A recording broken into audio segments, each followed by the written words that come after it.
Welcome to Jasiri. Today, we turn our attention to a bill that is sparking both applause and alarm. The Criminal Code Amendment Bill 2025. The Senate says it's a step towards tougher penalties for crimes like child defilement, abduction, and sexual exploitation. But beyond the headlines of the life imprisonment, legal experts and advocates are raising serious red flags. From confusing language that could criminalize doctors treating miscarriages to outdated terms that exclude boys and older teens from protection. Critics say the bill, in its current form, could do more harm than good. So, is this truly a win for justice and child protection, or a dangerous case of poor drafting with far-reaching consequences? Let's unpack the clauses, the contradictions, and the real-world impact right here on Jasiri. But first, please, ladies, breathe. Somebody hold my hand. And just let's inhale, exhale. Because this day is trying my nerves.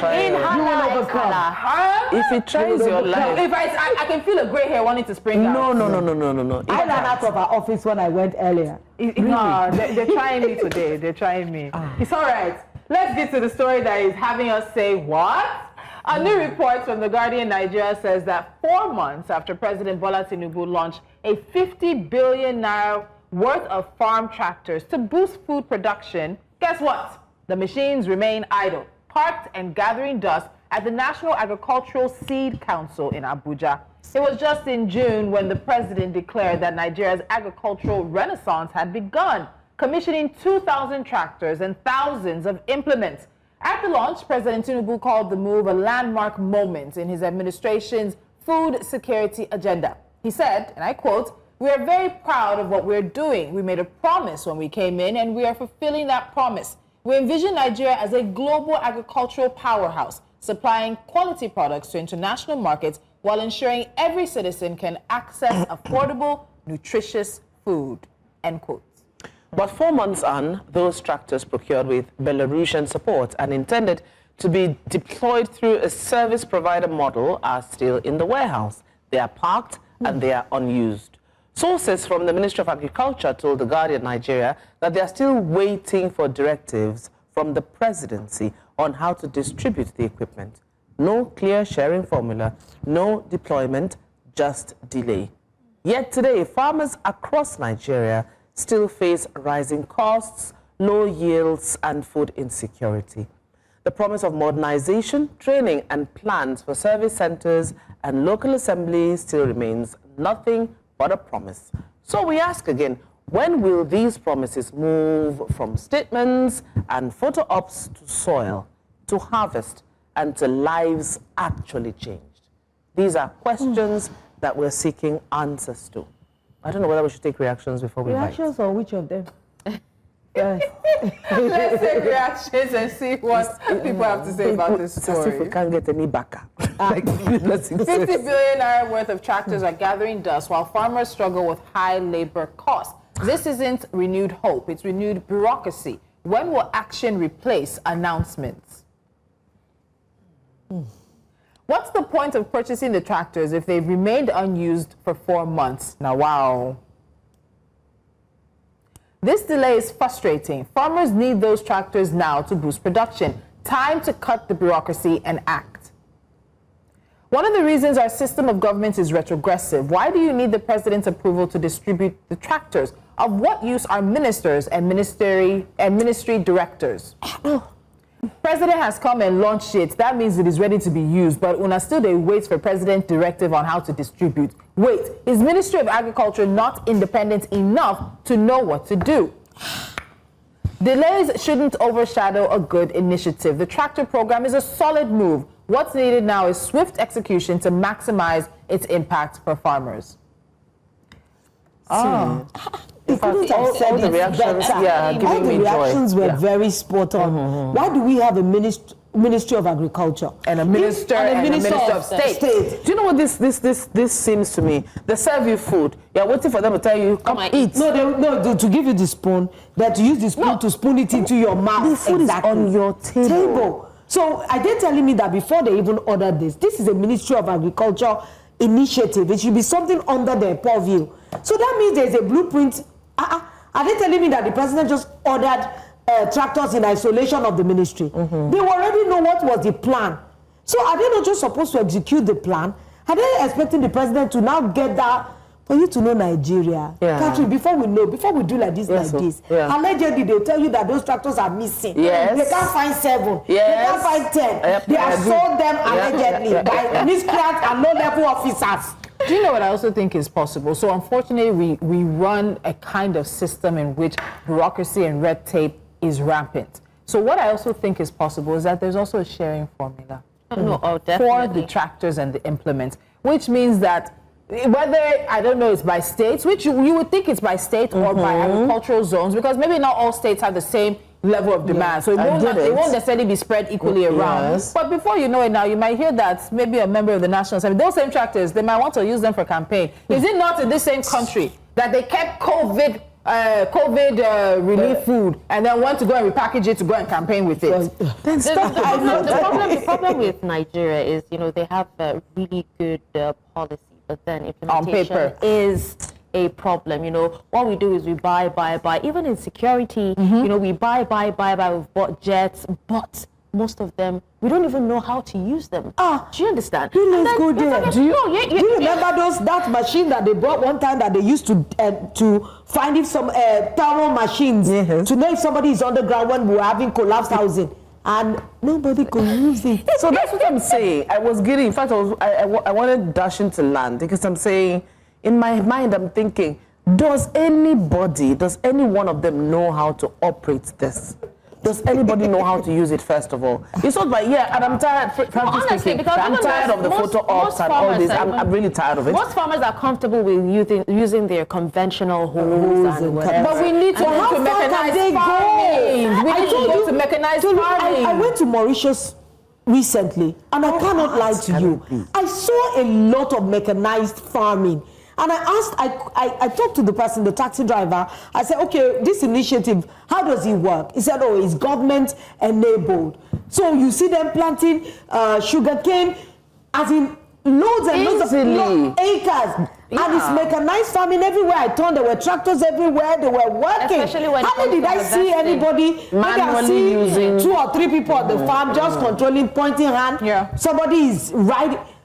When are we going to get there? The population of Nigeria. This was supposed to be a step in that direction. So I don't know, is it a presidency issue now? You come, the president has cut the red tape. Are we expecting the president to once again say, write a letter and stamp yes and say, ministry distribute? Or is it that there are internal issues happening? Let's not also forget, this is a really good initiative, but I hope you remember that as good as this initiative is, if the farmers are not secured enough and safe enough to go back to their farms, even when we distribute this, they still won't be able to make use of it. Before they say terrorists have carted half of it away. Or you have to pay how many thousands to be able to move the tractor onto your own farm. And you know that the planting season is very limited these days. That means we have missed one planting window. We are not ready. And equipment when it sits in a place, it just starts to decay. What about maintenance culture?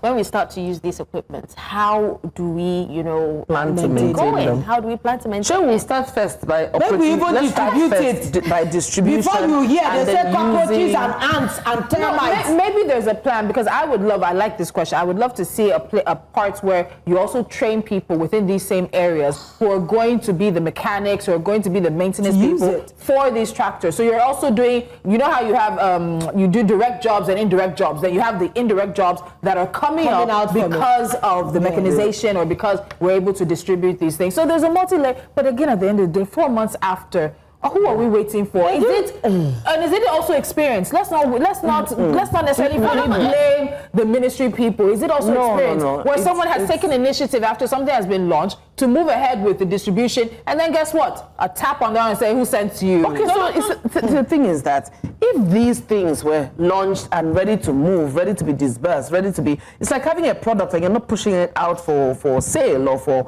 marketing purposes. You're just keeping it there. So I want to believe that there's always I say on this table, there's a picture behind the picture. Yeah. But when you say having a product and not pushing it, I actually thought about it in a different way. You know, being given a gift, but you don't want to use it anyhow.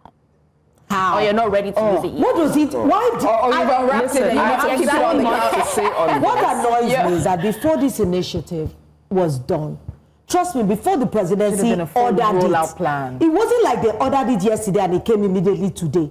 There must have been a discussion, a plan, paper signed before Belarus decided to partner with us to give us these tractors. And I'm sure that the presidency won't have sat in isolation. Members of the ministry would have been there. I hear where you're going with so this. Where My own is that, okay, if everyone was carried along and this is now, everything is just there, standstill in one place, shouldn't there be an overseeingness from the presidency? I think it should come from the ministry. No, hold on. I think if the presidency has disbursed and said, okay, listen, this is done. But you know, after a while, you say, okay, hold on. What happened to? Okay, somebody to do follow up. What happened with the tractors? How did we end up distributing them? If we like, because we as people in Nigeria, we like to be shepherded. We like to be led, micromanaged. Then why are those people keep people in positions of authority? So if they still need micromanaging, so I think one of the things we miss out on is, as long as we continue to run government like this, government will not. So I don't necessarily think that government should be run like a business, because it has to be more altruistic than that in many ways. Yes. But as long as we continue to run like we run the public sector, you need to start getting private sector thinking. Yeah. There's no private sector company that would spend 50 billion naira on farm tractors and implements, and they would be sitting idle and unused for 4 months. We need to start seeing private sector thinking in the public sector in certain areas, and this is one of those Imagine areas. if you collected loan to buy them. So if you're a private sector, you've already done calculations to the fact that when these tractors come, this is the amount of turnover that we're going to get in this amount of time. I think there's something that they are afraid of, because I see no reason why you've been, put in charge to, to handle a certain ministry, and yet you're waiting for approval from the presidency. I said experience might be. I think experience might show something that we do not know. Of course. But we need to move on. That's what I hate about the government. They leave us to speculate. And when we speculate, we get into muddy waters and murky waters. That now we now have to be second-guessing. We shouldn't be second-guessing this. There should be an accountability call on some level. Whether you do this, because the more we, like because that's Nigeria's money. The more we remove ourselves from the situation, say, this one is not my business. Like Okwemi said yesterday, the more we remove ourselves, the more, listen, we are doing ourselves. There has to be some level of a call for accountability. If we are not ready to do that, then I'm sorry, everything will fall and stay in muddy waters. Maybe Belarus dash us. Well, the Senate says that it's getting tough on crime, but could this new bill also open the door to confusion and controversy? When we come back, we'll unpack the fine print for contradictions in the bill that might weaken its intent. One clause could criminalize doctors, traumatize survivors, and even worsen Nigeria's maternal health crisis. What exactly does Section 230 get wrong, and who will pay the price? Stay with us. Is that not what the problem always is? I know. Problem is Jesus Christ that will pay the price.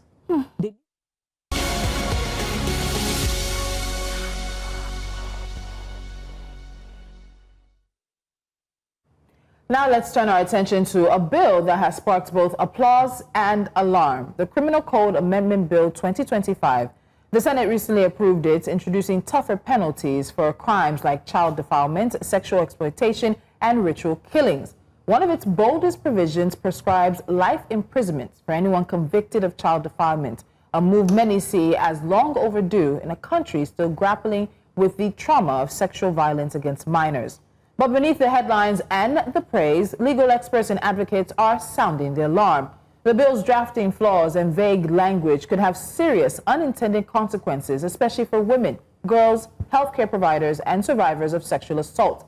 Sections dealing with abortion-related supplies, for example, confuse miscarriage with abortion, creating a potential nightmare for doctors, pharmacists, and women seeking emergency post-rape care for treatment or treatments for ectopic pregnancies. There are other sections that contradict the Child Rights Act, and failed to define key terms like unlawfully, and could also, of course, with the use of outdated language, weaken child protection efforts rather than strengthen them.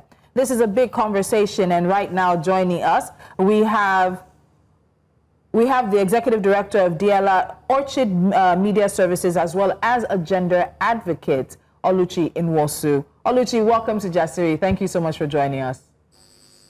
Thank you for having me. Good morning, ladies. Good morning. So let's get straight into the questions here. The Senate has made headlines for approving life imprisonment for child defilement. And there has been applause for this, many of us happy on the surface. But as many people began to dig deeper, concerns were raised about vague language, drafting issues, and even comparing the weight of punishment. Starting with this, do you believe that the law will actually deter offenders? That is, having laws in place, or does the problem go deeper to enforcement and social attitudes beyond laws on paper? Thank you very much. I hold very strongly the opinion that in as much as most people applauded this, on the surface, it goes beyond that. And I'm more worried about some issues that I see with what has been drafted. Basically, terms used, words used, things that contradict, like the contradictory positions, languages, and the general attitude that comes with the drafting of this bill. That's where my concern lies. For starters, I don't know the people behind this, but I feel slighted. I feel insulted, and I think it's the same for most Nigerian women, because I was very concerned about the section 230 that made reference to abortion-related supplies. And before we even delve into it, I needed to ask, on what basis are men having conversations or deliberating over sexual and reproductive rights of the woman? That's like men sitting in a room and discussing the body of a woman. They are not women.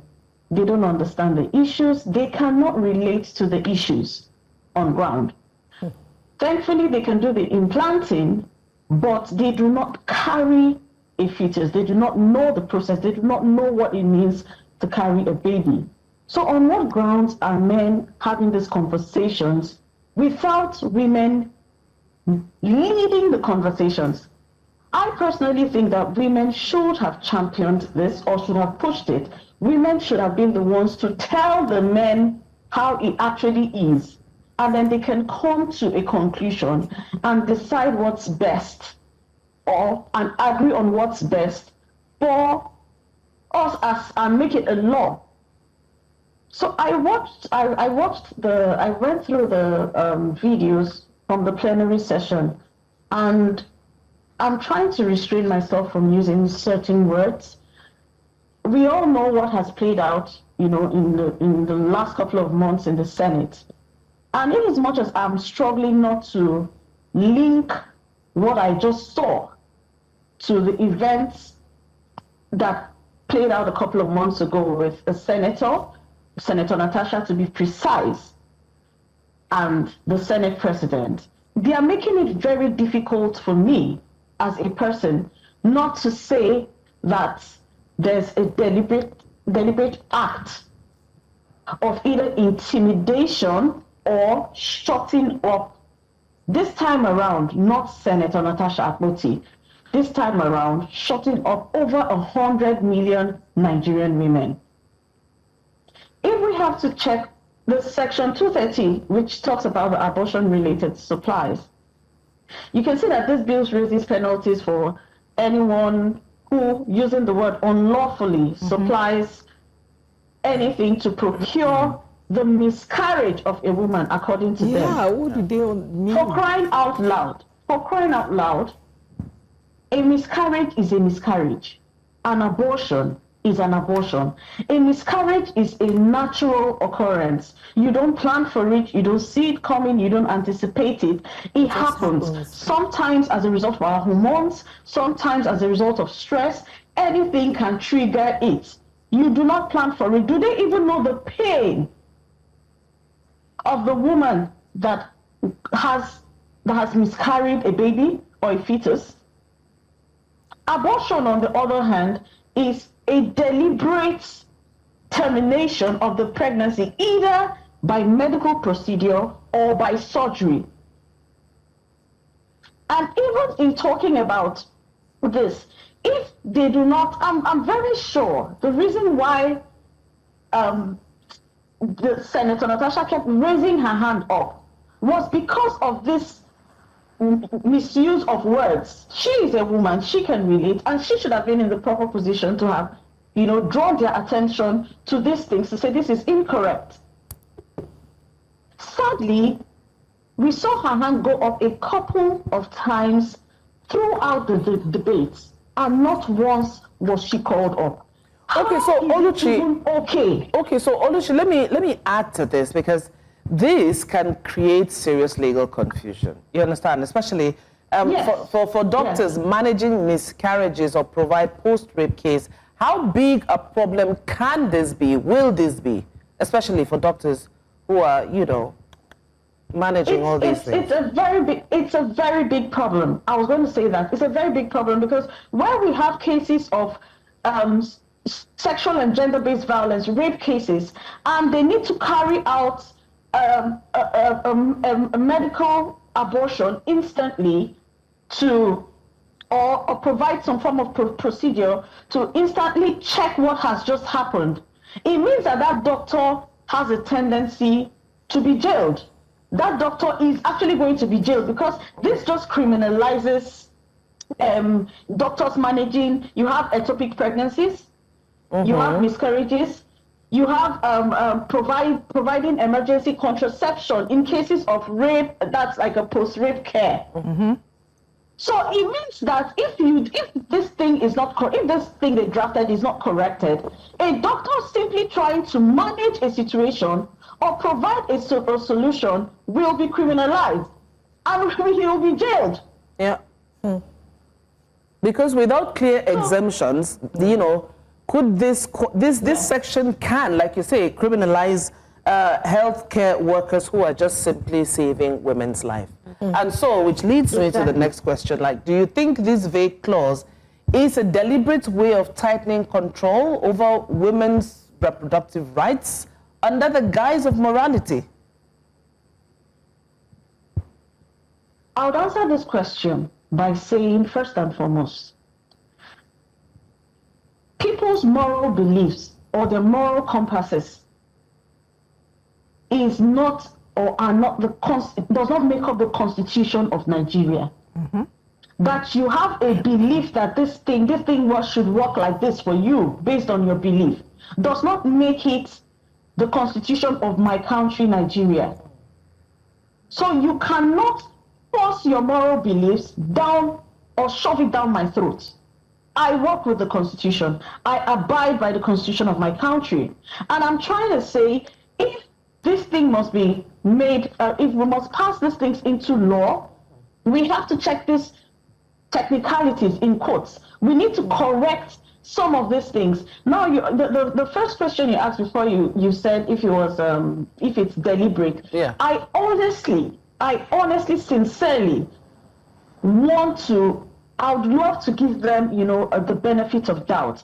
But I'm sorry, it's very difficult for me to do that because I watched them on the floor. And I'm wondering where the discretionary rights of the Senate President, Godswill Akpabio, went. For example, I'm talking about discretionary rights now. I'm not even saying after Senator Adams Oshomole interjected in the manner that he did, which is very offensive, very provocative. I'm saying in the course of the deliberation, while they were talking, didn't it dawn on them that in all they were saying, a woman's voice was not in it, and they are discussing things that has to do with the sexual and reproductive rights of a woman.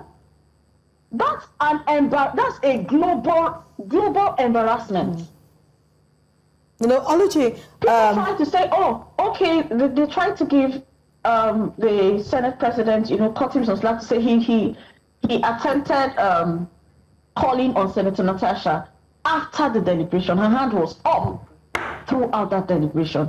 And I'm sure that these are some of the things that she would have pointed out. I'm not looking at Senator Natasha now as the senator of Kogi Central. I'm looking at her as the representative of over 100 million Nigerian women in that house. Oluchi, let's take a quick break here, because I think anyone who thinks about someone being a senator in the National Assembly would believe they would know the difference between what a miscarriage is and what an abortion is. And having people who are retaining those kind of terminologies in a law is questionable, and it's also worrying. We're going to take a quick time out and continue this conversation in just a moment. Stay with us.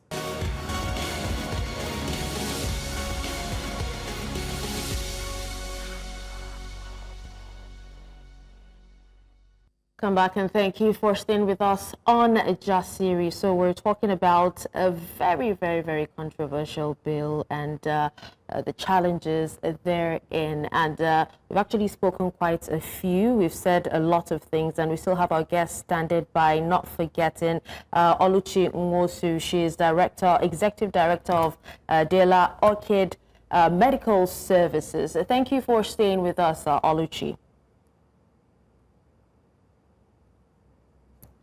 Oluchi, can you hear me?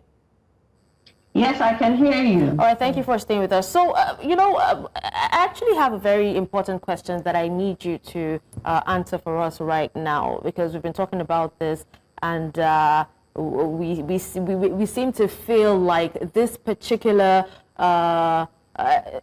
the whole thing is actually quite rushed, right? So when laws still talk about servants and unmarried girls, can we really say that justice is modern or even inclusive? Because the language of the law and what it reveals, we really need to know what it says. We really need to know what it says.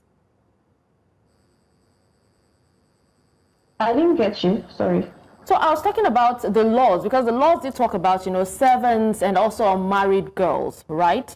And it talked about married minors as well, and it ignored boys and the most important people that need to be within the law, that need to be taken care of. So when we talk about the likes of servants and the unmarried girls, can we really say that the justice is modern, or can we say that it is all-inclusive? It's not all inclusive. It leaves room for what they've given us, or what they've drafted leaves room for segregation of some sort. Talking about apprentices and servants, that would be section 340, which raises penalties for 5 years of endangering apprentices and servants under 16. The intent might be very solid, but the terminology or the words used, you remember initially I said there are lots of words used here that are not right. It conflicts, it's conflicting with the Child Rights Act, because there's already a Child Rights Act established, which is, the standard is 18 years old. That's the standard. Yeah. So bringing in 16 years old into this thing they drafted it's conflicting with the Child Rights Act. So this is like putting up things that have naturally caused confusion with an already established process. So it can't sit, it cannot fly. The section should align with 18 years old as the standard, and then the modernized language that should be used there should be children and young persons in one's care. Also, you mentioned something about unmarried girls. Yeah. Yes. Now the thing is, the fact that why are we having that unmarried there. The fact that they are married does not erase the fact that they are still girls.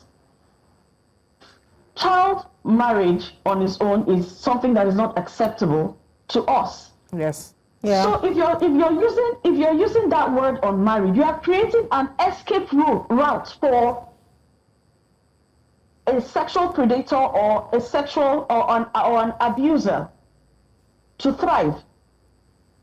That she's married as a child does not mean that it's right. Yeah.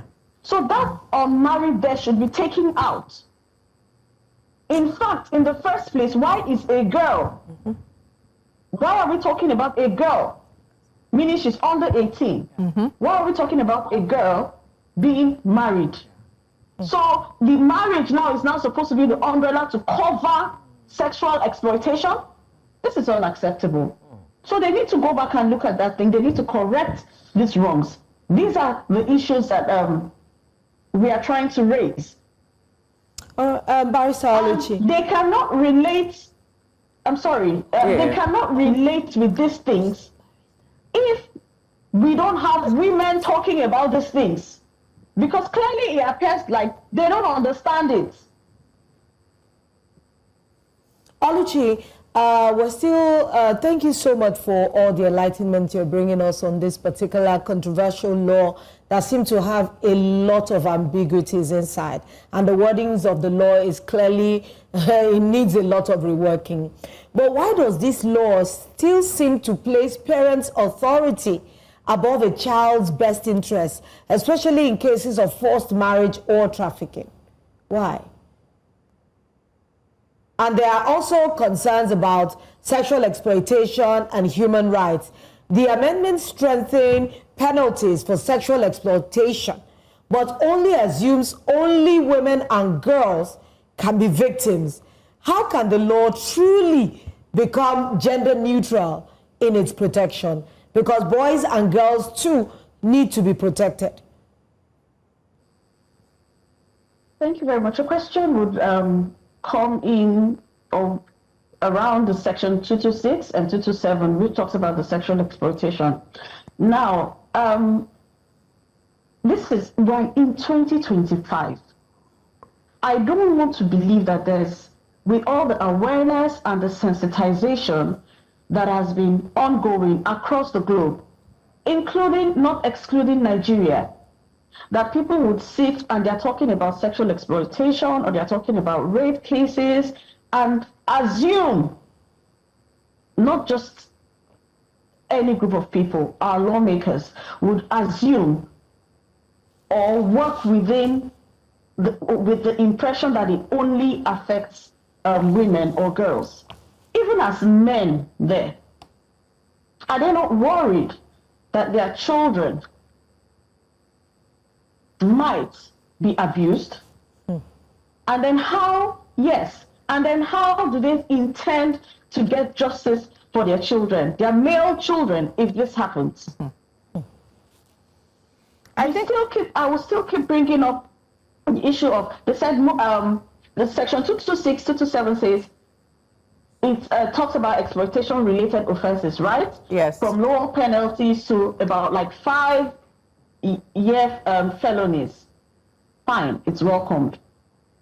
But if the language still assumes, like you said, that it's only girls and women that are victims, then it's wrong, it's erroneous. And it's interesting you bring that up because just last week we had a gentleman join us on the show who was actually a victim of sexual abuse perpetrated by a woman when he was 6 and someone who was old enough to be his mother. And that just lets you know, again, it is not a gendered issue when it comes to abuse. But one other thing I found quite interesting, Oluchi, is abuse, particularly in this amendment, still legally is defined by some physical settings like brothels, when exploitation often is also happening in the home or in formal workplaces, in churches, in mosques, on the streets. Why are we having a law that is trying to physically limit where you can define abuse to happen when all the data, all the experiences, all the headlines are telling us that abuse is mainly happening at home, not from strangers, but a lot of times from even loved ones, parents, brothers, sisters, mothers, fathers, uncles, and aunts. Why are we restricting where abuse can happen? These are the issues. We started by saying they use wrong words, and then their thought process, they are making us question the kinds of thoughts they have in their heads. I'm sorry, I don't mean to sound, condescending, but this is what it is. If you follow stories of young men men who have been abused, you realize that they were abused at a much younger age. And this thing did not happen because they were in hotels. It happened most times in the homes. Yeah. Either by people, mostly by people they trust, either aunts or uncles, or even people who are serving people. Yeah. Most times they get abused, and because they don't have anywhere to go, they are stuck with it. So how come, even in making laws, how is it not ringing in their head that these things, these words, this limitation, they are practically putting a limitation to this thing, and it can't fly. And I'm really hoping that they would listen and realize that the text or the words there should be neutral.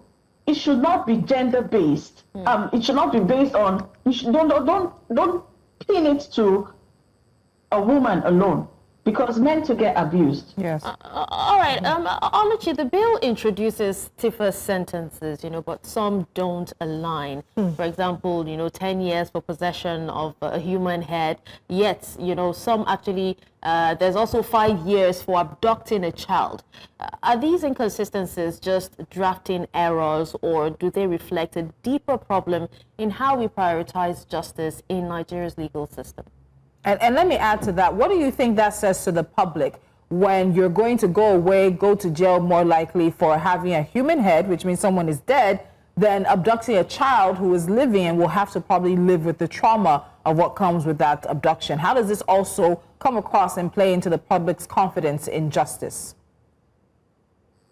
It will naturally just erode the confidence that Nigerians have in the justice system and the Senate itself, because they are the ones trying to pass these things into law. These things should be coherent, across board, and it has to be harmonized. You can't keep having lines that are contradicting or lines that are not clear enough. We need to spell things out very clearly. Talking about possession of human heads, which it says has jumped to 10 years. The penalties compared to that of a child, that of the child is saying, they're saying 5 years. Yes. And you can see that even if I have to take you back to 362, I'm trying to get the line on abduction of girls, which says 2-year penalty has now been moved to 10 years. But underneath it, you would see that it still stays, it's saying 5 years. So this is an internal contradiction too. And it goes beyond, these are not typographical errors. These are not, it means they sat down and they don't have a deep understanding of what it is they're deliberating upon. There seems to be something that is making them either not think deeply into this and get the best result for the people, or out of sheer carelessness, and to an extent, some of these things might be patriarchal. Yeah. Most of it, to me, is patriarchal. Yeah. Because that thing puts a limitation on their minds. Yeah. They need to work with an open mind. They need to be open to correction. They need to be open to listening to people. They need to be open to listening to even victims and professionals in the field. That you have not been raped should not make you insensitive to the matters that arises with rape. That you have never been adopted should not mean you should be insensitive. We have people who are professionals in this field. We have organizations who have dedicated their time, their resources to getting facts, figures, data. Shamefully, none of them were involved in this. Time, I wish we didn't have all the technical challenges we had today, so it ate into our time a lot. I want to just ask this question because it's quite worrisome. Should Nigerians be worried that poor drafting and outdated moral assumptions are being used to quietly roll back women's rights because we're looking at poor drafting and outdated moral assumptions?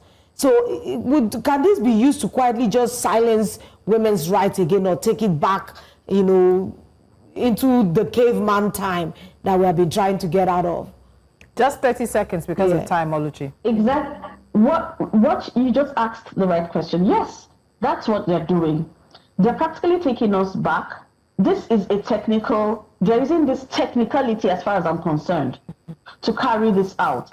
And if I need them to prove me wrong by going back to the drawing table, opening up the doors, opening up the rooms, and allowing women and professionals come into the room and make the best choices for people. Shamefully, I'll need to say this, I'm scared. I'm scared for my life, first as a citizen, I'm scared for my life as a woman, because the people that I entrust to help make laws for me can come out with this kind of blunder. I'm afraid. I'm really scared. Oluchi, thank you so much. Unfortunately, a worrisome note to end the conversation on, but one that we hope is a call to action. We will continue to have this conversation into the coming weeks to put some pressure on a revision, on a review of this, on public hearings, because I'm not sure a public hearing was even done on a momentous bill or amendment such as this, and that's something we need to look into. Oluchi Nwosu, thank you so much for joining us, and we look forward to having you again. All right, before we wrap up, just some big breaking stories that we're keeping our eyes on here. Apparently late last night, a truck ran into a group of traders in Ondo State. A pregnant woman and a few others were killed. We'll have updates for you. We're also hearing that Omoyele Sowore was arrested in court this morning, and Nnamdi Kanu's lawyers have withdrawn from his case. Very big stories. We're tracking them. We'll have updates for you at the 12 reports at the top of the 12 o'clock hour right here on News Central. Kat? It's a lot. Yeah, it's a lot. We have to go. Thank you to everyone who's been part of the show today. Tomorrow is Hot Topic Special, and tomorrow's guests will be... Bye.